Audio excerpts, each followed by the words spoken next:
Response to the Valley Zoo's claims about Lucy the elephant. Presented by Zoocheck, Canada.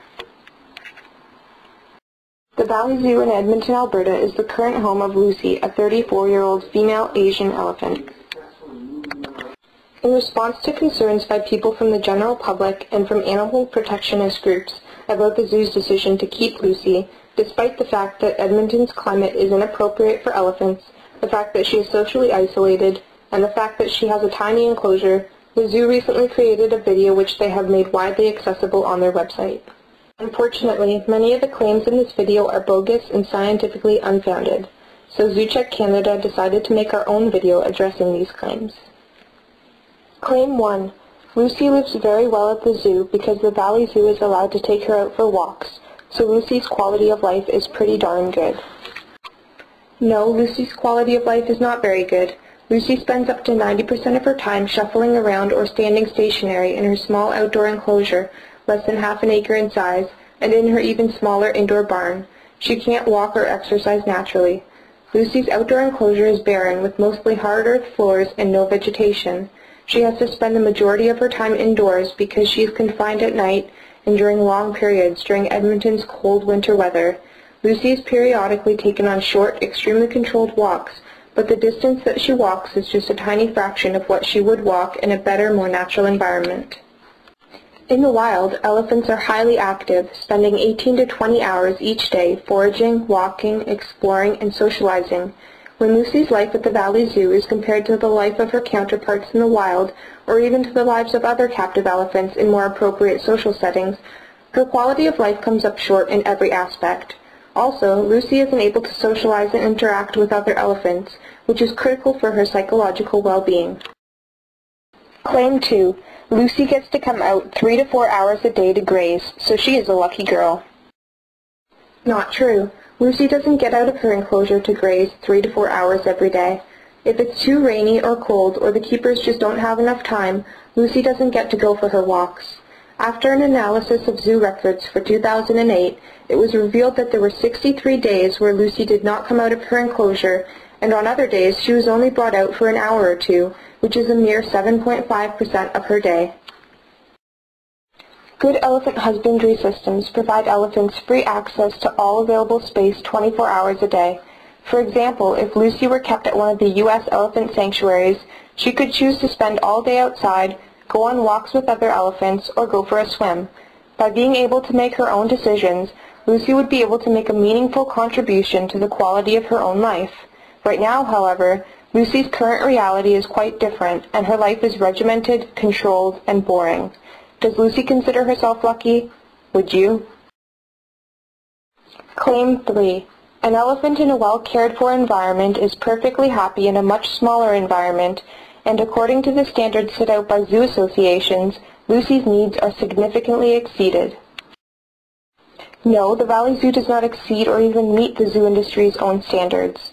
The Canadian and American Zoo Associations, among others, state that female elephants should not be housed alone and that all elephants should have enough room to exercise.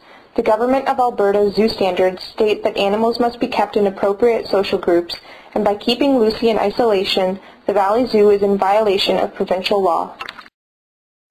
Claim 4. Elephants move mostly to find food. If there is food and water nearby, they will stick around, so they don't always walk 10 to 15 miles per day. Actually, elephants are active for up to 20 hours every day, spending their time engaged in foraging, exploring, digging, bathing, socializing, communicating, and a wide variety of other activities. The Valley Zoo's claim that elephants move mostly to find food is absurd, and it is not supported by the observations of scientists who study elephants. It is well known that wild elephants of all species walk long distances ranging from 3 to 50 miles on an almost daily basis. In fact, an examination of the body structure, behavior, and communication methods of elephants clearly indicates that elephants, perhaps more so than any other animal, have evolved to travel over long distances. Not only does walking keep their feet trim and healthy, it maintains musculatory and circulatory fitness, and the varied landscapes they walk through provides mental stimulation and adds richness to their lives.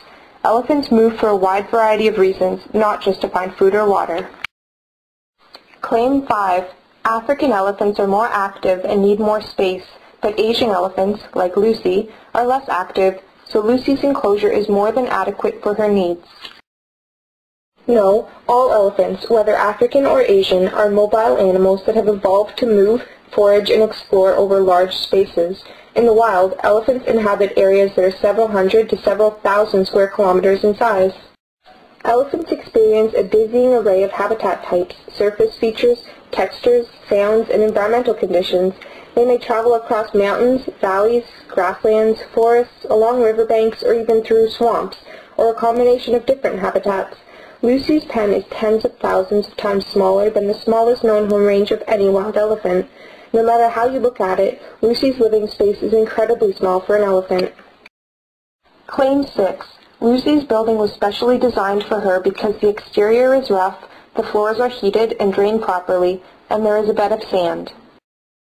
Lucy's indoor enclosure is poorly designed and does little to satisfy her needs. In fact, the building's original floors were a major factor in Lucy's chronic foot problems because they did not drain properly. About 5 years ago, after years of suffering foot infections, the floors were finally modified. Lucy's indoor space is remarkably small, almost entirely concrete and barren. It's hardly an appropriate place for an elephant. Claim 7. Lucy does very well in the cold, even in temperatures of -15 and -20 degrees Celsius. Lucy is an Asian elephant, and she has evolved to live in tropical and subtropical climates, so Edmonton's long cold winters are not appropriate for her. The temperatures in Lucy's original wild habitat of Sri Lanka range between a low of 16 degrees Celsius to 32 degrees Celsius. It is clear that Edmonton's winters are considerably colder than her native habitat. Claim 8. Lucy has the opportunity to choose whether she goes outside or stays inside, but if the weather is very hot or very cold, she spends more time indoors. It is most likely that Lucy chooses to stay inside when it is cold out because she is uncomfortable in such cold temperatures. Her outdoor enclosure offers few opportunities for Lucy to obtain shade or to cool off. She doesn't have a deep pool or pond to swim in, mud baths for rolling and wallowing, bushes and trees to stand amongst, or the shade of a forest. All she has is a barren concrete barn. Claim 9. Elephants are well insulated even if they come from warmer climates, so Lucy is adaptable to Edmonton's weather. Actually, elephants are physiologically adapted to live in tropical and subtropical climates as a result of millions of years of evolution. If Lucy was compared to her ancient cold-weather relative, the woolly mammoth, one can see how unsuited Asian and African elephants are for cold-weather environments. Woolly mammoths were larger, covered in long shaggy hair up to a meter long, and had fat deposits under their skin over 8 centimeters thick. Additionally, unlike elephants, they also had numerous glands under their skin which secreted greasy fat into their hair, improving its insulating qualities. When comparing a woolly mammoth to Lucy, it is clear that she does not belong in the Canadian North. Lucy's physiological makeup has not evolved for Edmonton's cold weather. Claim 10. Bathing is a large part of Lucy's routine because it gives keepers a chance to check her feet 3 to 4 times a day, as foot care is very important. Lucy's medical records show that for over a decade she has suffered with the pain of severely swollen feet, toenails lifting off, and chronic draining abscesses. In July 2004, a sharp object was removed from a hole that had grown in the pad of her right foot, and in September 2007, a keeper removed a 2-inch-long stick from a hole that had grown in her left foot. Her foot problems continue today despite the zoo's claims that everything is under control. Lucy's records state that she has ongoing medical issues that will likely continue for the rest of her life, necessitating a daily maintenance routine for her keepers. If Lucy were able to walk on natural ground, exercise properly, and socialize with other elephants, her physical and mental health would improve dramatically. Claim 11. Bathing Lucy is like bathing your child at home. You need to make sure her ears, nails, and feet are clean. Lucy is not a human child. Lucy is an adult elephant who, given the chance as well as the freedom and proper environment, would be able to take care of herself. The Valley Zoo has to take care of her because Lucy is housed in an unnatural and a largely inadequate environment. Wild elephants rarely have ear, nail, or foot problems. Claim 12. We are happy with Lucy's overall health because it is stable, aside from her breathing problems, but breathing problems are not well understood in elephants. The Valley Zoo's contentment with Lucy's overall health conflicts with Lucy's actual health records. Lucy has had chronic respiratory problems, foot problems and infections, arthritis, tooth problems, and colic. In fact, Lucy has been ill for over 20 years with various ailments, and the Valley Zoo has not been able to resolve her medical problems. Lucy's health may be stable, but it's a stable and consistent state of poor health, which is simply unacceptable. Claim 13. Lucy does not like to travel due to previous experiences, and with her respiratory problem, traveling could be dangerous for Lucy. If her health environment and social environment remain stable, it will prevent future issues. The zoo's claim that Lucy doesn't like to travel and that her health may be in jeopardy if she does has no legitimate basis. It's just something the zoo claims. There's no proof that what they're saying is true. The last time Lucy was moved was more than 20 years ago, way back in 1987, and then again in 1988. But whether she likes to be moved or not is irrelevant. Lucy's conditions at the Valley Zoo are unacceptable, so for her own health and welfare, she must be moved. Zoos move animals all the time, and it's likely that most of them don't like it very much. The supposed risk involved in moving Lucy lacks credibility. It seems to be one veterinarian's opinion, a veterinarian who doesn't have very much experience with elephants. He could be completely wrong. Numerous offers have been made to bring in independent elephant experts and world-class elephant veterinary specialists to determine whether or not the zoo's claim has any legitimacy, but the zoo has refused to let anyone else examine Lucy. Claim 14. Not elephants are social animals, and Lucy is bonded with people, so she gets her social requirements from her keepers.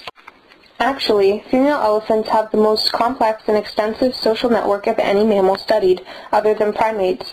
Lucy lives in isolation from other elephants, so she has no choice but to maintain a very unnatural relationship with her keepers, but it's ridiculous to say that Lucy's social requirements are satisfied by her keepers. Normal elephant families stay together or in contact 24 hours each day. Lucy's keepers go home at night, leaving Lucy alone. She's even alone for most of the day. Anyone who visits the Valley Zoo can stand and watch Lucy, all alone, swaying back and forth for a good portion of whatever day they choose to visit. Lucy's keepers can't communicate with her like other elephants can, using body postures, audible sounds, infrasound, chemical cues, and even seismic vibrations.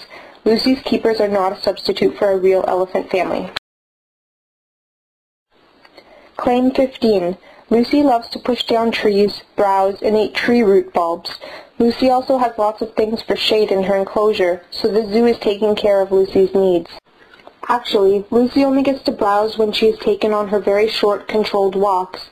If Lucy were in better conditions, she'd have an opportunity to push down trees and do the other things she likes to do all day, every day. If the zoo were really concerned about Lucy, wouldn't they want her to have that opportunity? Claim 16. Raising an elephant is expensive, and it requires a lot of funding, but the City of Edmonton and all its citizens are committed to Lucy's well-being. The Valley Zoo doesn't have the space or the funds to properly house and care for elephants. Even if they tried to construct a new, bigger enclosure, it would be a waste of millions of dollars because there's nothing they can do about Edmonton's climate. Both elephant sanctuaries in the United States have offered Lucy a permanent home, and both have offered to cover the costs associated with transporting her to their facilities. A move to the sanctuary would not cost the zoo or Edmonton taxpayers a cent. We are certain that the citizens of Edmonton want the very best for Lucy, because the vast majority of Edmontonians that have been surveyed say that Lucy should be moved. Claim 17. Lucy enjoys her life at the Valley Zoo because it is about trees, sun, and lots of exercise, so Lucy lives pretty good. Lucy's life is not very good.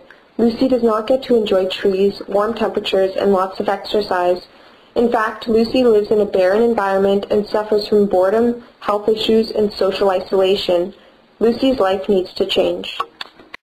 Lucy needs to be moved to more appropriate elephant-friendly conditions that can actually provide her with a life of trees, warm temperatures, and exercise, as well as the company of other elephants.